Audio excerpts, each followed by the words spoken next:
Hello friends, आज मैं आपके साथ इंडेक्स नंबर का एक और टॉपिक लेके आया हूँ और टॉपिक का नाम है कंज्यूमर प्राइस इंडेक्स, जिसको सीपीआई भी कहा जाता है।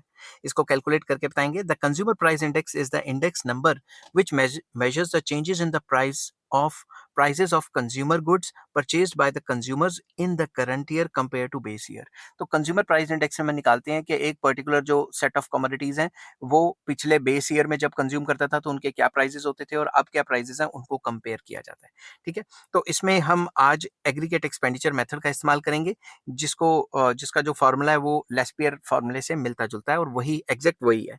तो consumer price index is equals to sigma P1Q0 divided by P0Q0 into 100।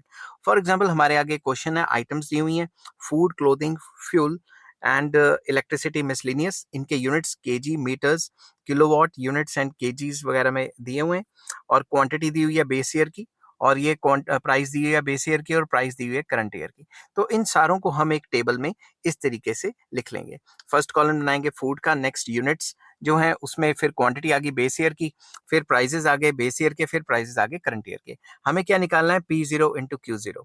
तो हमारा फॉर्मूला ये है P1Q0 और P0Q0, ये दोनों चीजें हमें निकालनी है। तो ये चीजें हम निकाल लेते हैं। सबसे पहले P0Q0 जब निकालेंगे तो P0 और Q0 इन दोनों कॉलम्स को मल्टीप्लाई करेंगे तो 50 multiply by 10 that will be equal to 500।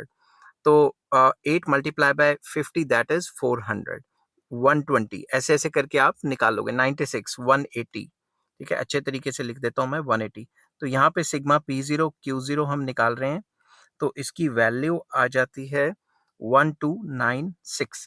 Next हमने निकालना है P1Q0। तो P1 ये और Q0 ये, इन दोनों को मल्टीप्लाई करना है। तो 15 multiply by 50 that will be equal to 750। Next आ जाएगा 960, नेक्स्ट आ जाएगा 180, नेक्स्ट आ जाएगा 240, नेक्स्ट आ जाएगा 360।